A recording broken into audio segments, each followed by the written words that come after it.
Hobart's latitude is actually almost 43 degrees south, but I still approved of the 40-degree latitude sparkling spring water to go with my lunch in the museum cafe. Lunch being a roast pumpkin and coconut soup with seeds, and a measure of how good it was is that I couldn't wait to taste it before filming. We enjoyed our lunch and coffee on the grassy patio with a view of the Derwent, and then it was back to the art. My first stop was again Bitfall, this time from the middle level. Howard and Gale pulled me away and on to the general collection, which changes frequently and is called Monanism, by the way. Sidney Nolan's Snake from 1970 to 72 is on a vast scale, over 46 meters long and 9 meters high, and its 1,620 images of heads, floral and faunal motifs merit close-up viewing if you have the time and possibly a ladder. On the way to the next stop, we had a look down into the Void Bar, which now seemed to have at least one early afternoon patron. Very visible from afar, Fat Car from 2006 by Austria's Erwin Wurm was getting a lot of photo action from visitors. It's pretty much what its title says, with the original Porsche body having been enhanced by polystyrene and fiberglass.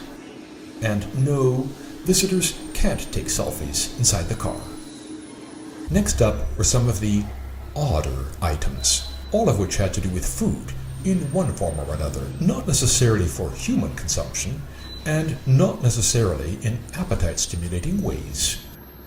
The first of these was the Fairy Horde and the Hedgehog Host from 2008-10 by Tessa Farmer. Safely enclosed within a very thick glass vitrine were a taxidermied hedgehog, a wasp nest, dried toads, rat and hedgehog bones, a crab shell, various insects, and other toothsome ingredients. Not far away was Nature Molle, or Soft Life, by Michel Blasi from 2005, recreated at Mona in 2012 and 2017.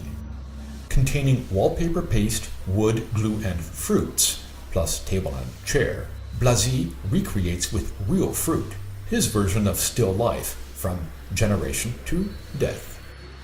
Close nearby, also by Michel Blasi, where the intentional decay of the artwork dripping onto the floor was observable in real time, was his Wall of Film from 2002, again recreated at Mona in 2012 and 2017, made from agar-agar, turmeric, and water.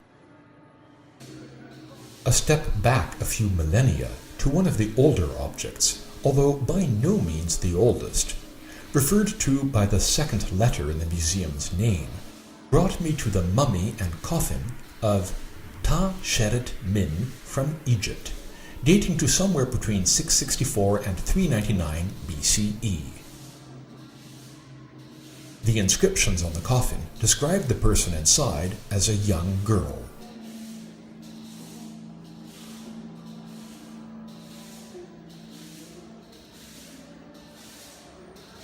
In the background, the visible and very audible flashes of water words from Bitfall, seen here from the highest possible observation level.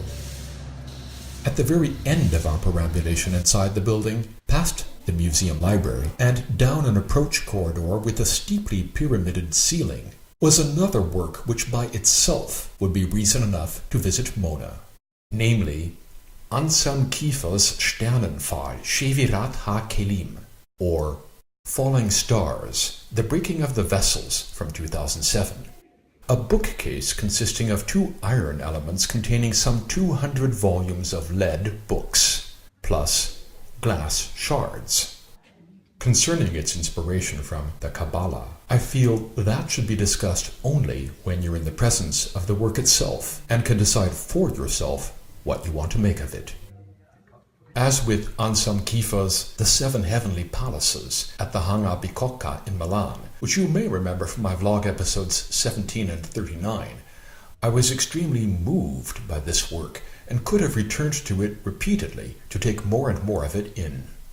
Somehow very far removed from a lot of the tongue-in-cheek artwork elsewhere in Mona.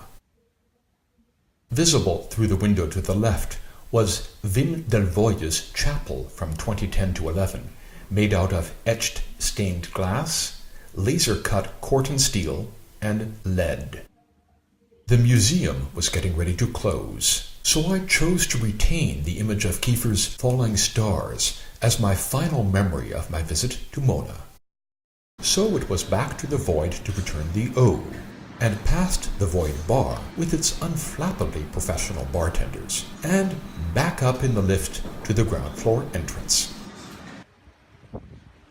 Howard is infinitely better than I am at keeping track of how much time is needed for the various stages of a given excursion, so he steered us back to the ferry pier, where we waited for the punctual arrival of the camo-painted Mona ferry.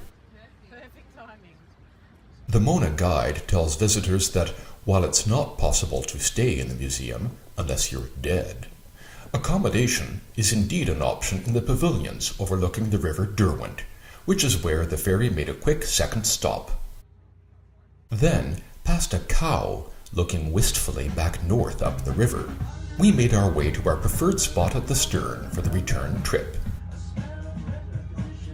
Incidentally, I don't think it would be an exaggeration to say that a visit to Mona is not only a reason to come to Hobart, but a reason for planning a trip to Australia in its own right. Before long, we had passed under the Tasman Bridge again, and soon we were approaching the Brook Street Pier. After a brief feet-up at the hotel, we would be returning to the Brook Street Pier for our farewell dinner in Hobart. Check out my next episode to get all the details of our wonderful dinner at Aloft.